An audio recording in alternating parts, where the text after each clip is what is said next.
Truth Be Told, a Generation X based fic. Chapter 2, Sean's Story. I had been talking with Mondo for a while that day.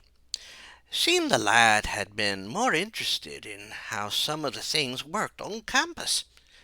This had been a change in the lad since he had always accepted that they just worked. I should have realized it to be a sign that something was up, since the things he was most interested in had been the security measures.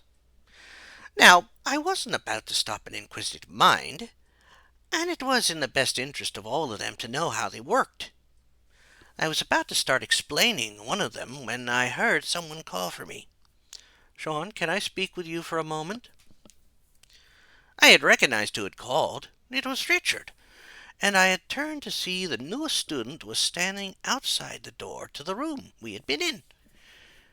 Now, while his voice didn't hint at any urgency, I noticed he was trying to attract my attention. I also noticed a look of worry in the lad's eyes. Given what I had known about Richard and his family's past, I had a feeling that privacy was going to be needed. I turned back to Mondo and held up a hand. "I'll be a moment, lad." Once I saw Mondo nod in understanding, I walked over to the door Richard had appeared in. The lad had obviously stepped out of line of sight of the door. Figuring that would be best, I walked through the door and turned in the direction Richard had ducked down. What I saw had me do a double take. Richard had indeed ducked behind the door, but it wasn't because he wanted to talk about anything related to his family. I saw that behind Richard was another figure, apparently unconscious. I recognized the figure immediately, since I had just been talking to the same figure seconds ago. It was Mondo. Confused, I looked directly at Richard, and I could see that he saw my confusion. The sight of another Mondo was making me worry about the curiosity of the one I just left. I had to hope that what I was looking at wasn't the real thing. At least I kept my voice low, which, as you know, isn't easy for me, as I questioned Richard about what I saw. "Richard, what is this? Did you find a clone of Mondo? Or is this someone posing as Mondo?" I had been hoping that last question was the one to be answered with a yes. To my dismay, I saw Richard shake his head, trying to keep a calm look on his face. "No, sir.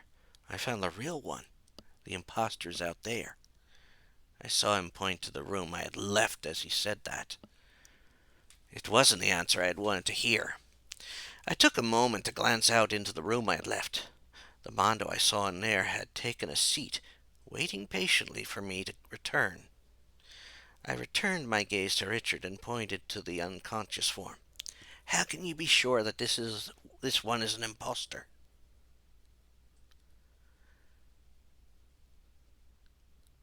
Isn't an imposter. In all honesty, I had already suspected the answer, even before Richard gave it. I was on a walk on the grounds when I detected a mutant presence. I picked up on a mixture of things when I did. There were plans to capture us all, with a fake Mondo being the first part of the plan. I also sensed some botanical control, and one other thing that puzzled me. I gave him a questioning look, and he gave the last detail. "I sensed a similarity to you." That worried me a bit. I started to worry what that meant, and fearing it wasn't going to be what I thought it would be. I asked him then, "Do you mean they have a sonic scream?" When Richard said What Richard said next hit me like a ton of bricks. "No, I mean it's a Cassidy." I realized at that moment that the school was in very serious trouble. One that the students hadn't been made aware of yet. Now I had to get all the students that were still at the school together. There was, however, the issue of the fake Mondo. We needed to take care of this threat immediately. I looked at Richard and asked him, Is there anything that we might be able to do to stop the fake Mondo? I could see Richard was thinking about it. Given Richard's abilities, I had a feeling that the lad might have an idea that might tell us how true the impostor was. Finally, I heard him respond, "Well, I did pick up that the one could be nothing more than a plant construct under the control of the intruder. If that's the case, fire would be the best solution. It would destroy the thing faster than cutting it would." I nodded in agreement, and then looked in the room. I would need to get the right person there, and soon. If we were to eliminate that threat, I just didn't have a way to call them without drawing attention to the fact that I suspected, since Emma was not at the school at the time. As I thought of what to do, I heard Richard say, "Sir, I think I should get the real Mondo to the med unit. I don't know how long he was out there, but he does need medical attention." I turned and nodded at Richard, signaling that I thought he was right. I saw in that moment his concern for his fellow classmate. Of course, I knew this was also due to the fact that Richard had believed he lost a family member in his youth, and the lad thought of the students at the school as part of his family.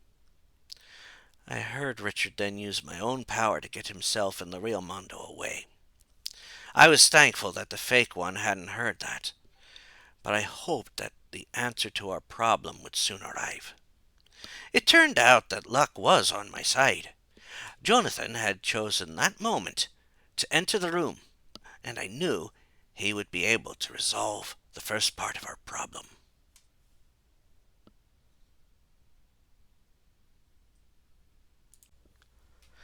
Jonathan, who had been paying attention to Sean's account of what had happened, politely listened as Jean stopped Sean.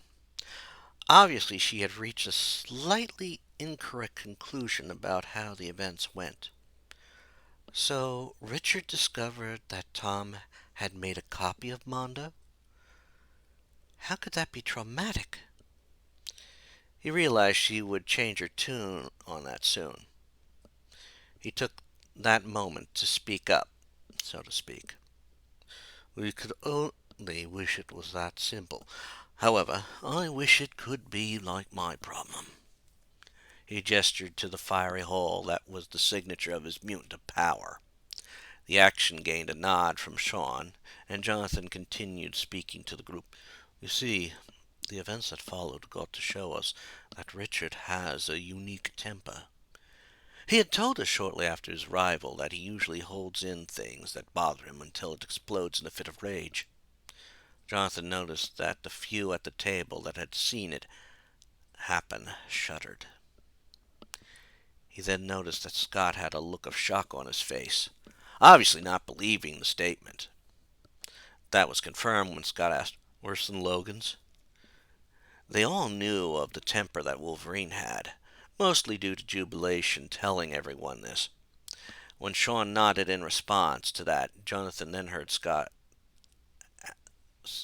ask, "Well then, what led to the start of this breakdown?"